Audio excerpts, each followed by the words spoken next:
Shalom, shalom, shalom a todos. Le habla David Moshe Otero de los Caminos de Israel. Gracias por estar con nosotros, conmigo en particular en este tiempo de break mío, en la cual tomo el tiempo para continuar el estudio.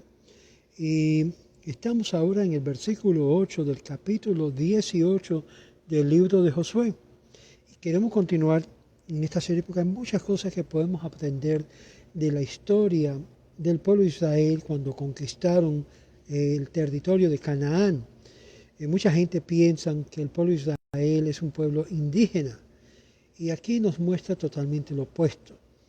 Fue un pueblo que Dios le prometió al pueblo de Israel las tierras de Canaán, en la cual ellos lo tenían hasta que ya no eran meritoriosos de mantener la tierra, y Dios les concedió la tierra al pueblo de Israel como parte de su promesa. Y esto es lo que vemos ahora, que Dios ahora cumple con el pueblo en cuanto a su promesa. Y es algo muy importante de entender que la tierra que Dios os dio, y es algo que hay que recordar que es algo implícito de lo que es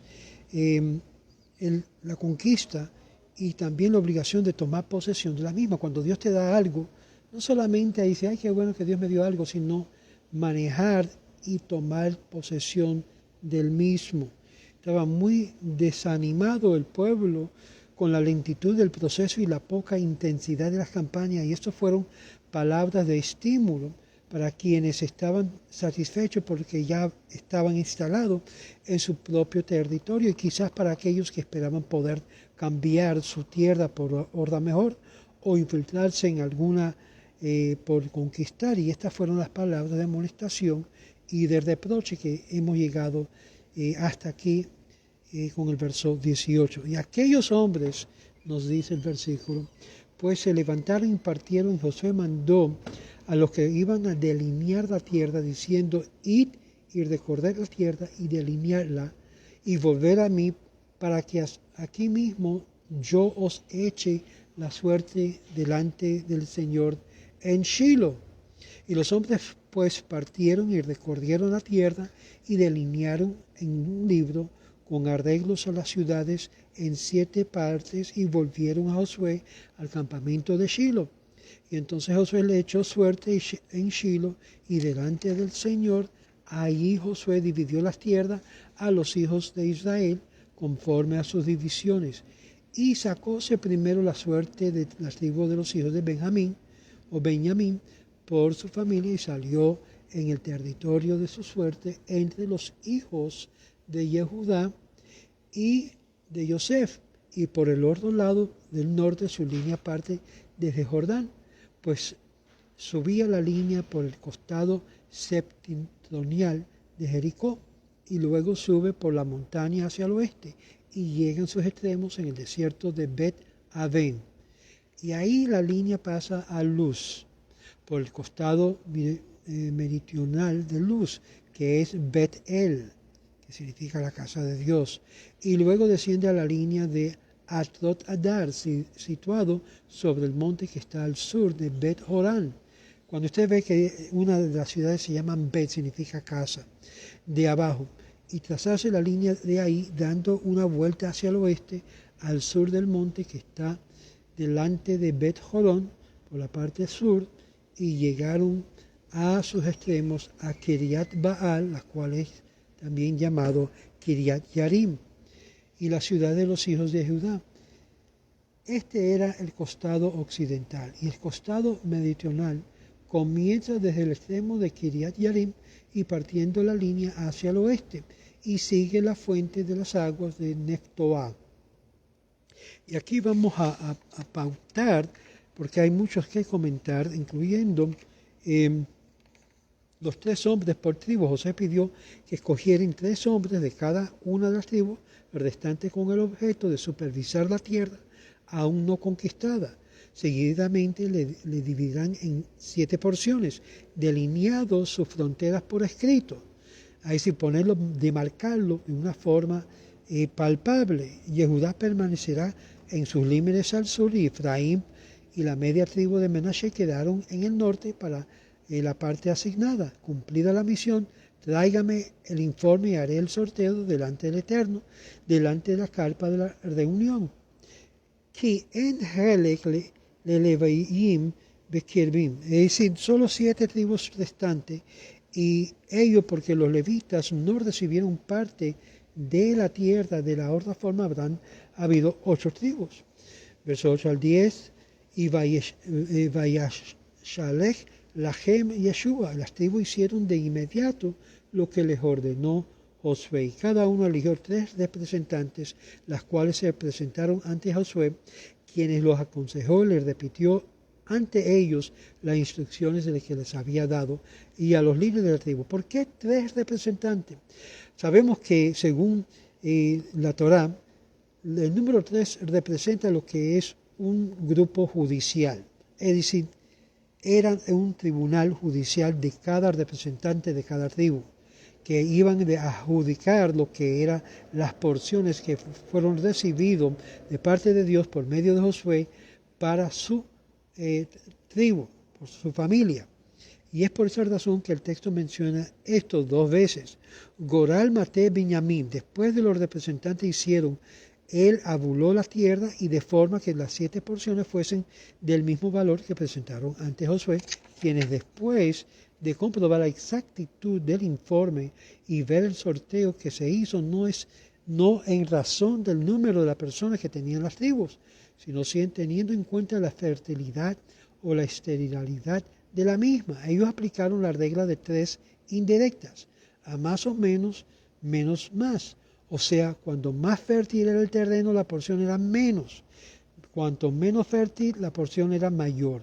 El sorteo no era asignado en porciones a las tribus en orden de nacimiento, sino al orden de importancia. Y el primero en recibir su porción era Yehudá, líder de las tribus. Seguidamente vienen los 2 hijos de Josué, a quien Jacob concedió derecho a la progenitura, y él era el primogénito de su amada esposa Rachel. Y después viene Benjamín. Y es por eso que nosotros leemos como resultado en la descripción del sorteo las otras tribus en el texto que utiliza, la suerte salió. Aquí en el caso de Benjamín dice que la suerte subió. Esto es señal del trato especial dado a la tribu de Benjamín, quien era muy querido de Jacob, y por ser segundo de Rachel. Terminada la distribución de las tierras, Dios hizo descender su divina presencia, la Shekinah, por mucho tiempo en la porción de Benjamín. Primero estuvo en el tabernáculo de Shiloh. Cuando Shiloh fue destruido, pasó a Nob, quien también pertenecía a Benjamín. De ahí pasó a Gibeón, y Gibeón a Jerusalén, donde se construyó el templo. Y fue el rey David quien se preocupó de buscar una morada permanente en el arca sagrada. Para la elección de este lugar, David buscó el lugar más alto del mundo, porque está escrito en la Torá, capítulo 17 de Deuteronomio, verso 8. Entonces te levantarás y subirás al lugar que escogiera el Señor tu Dios. Israel es el país más alto del mundo, y Jerusalén el más alto de Israel. Sabemos entonces también que este lugar se encuentra en la porción de Benjamín, y al principio quien construyera o construirlo en el pico de la montaña, pero para dar cumplimiento a las palabras de Moisés, bajaron al monte un poco por el lado que daba frente a la porción de Yehudá, para que poder construir cerca de la línea de demarcatorio de las tribus.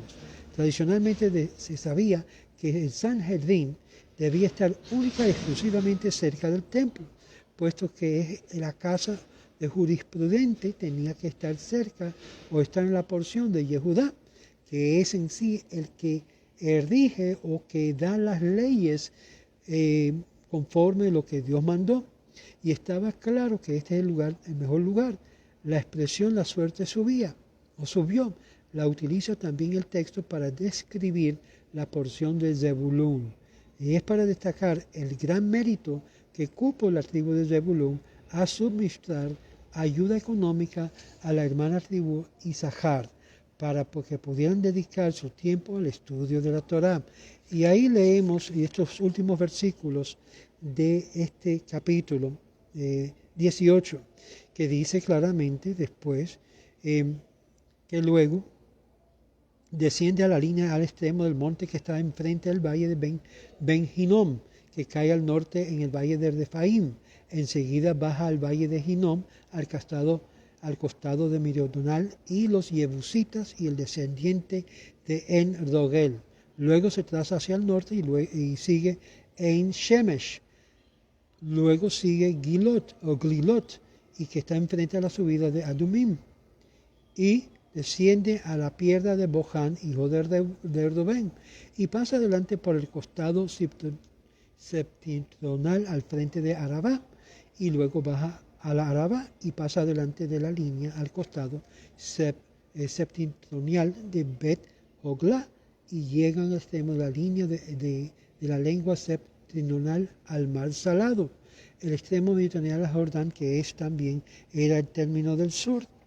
Y el Jordán servía al término por el costado oriental, que es la posesión de los hijos de Benjamín, y por sus términos a la redonda, según la familia. Y eran las ciudades del arribo de los hijos de Benjamín, conforme a sus familias: Jericó, Bet Hogla, el valle de Kesis, el Bet Araba, el Smaarayim, y Bet-El, y Arvim, y Pará, y Ofra, y Jafar Amoná, y Ofni, y Jeba, 12 ciudades con sus aldeas: Gibón, y Rama, y Birot, y Mespe, y Kifira, y Mosá, y Requem, y Irbril, y Ta'alá, y Selah, Elef, y Ebusi, la cual es Jerusalén.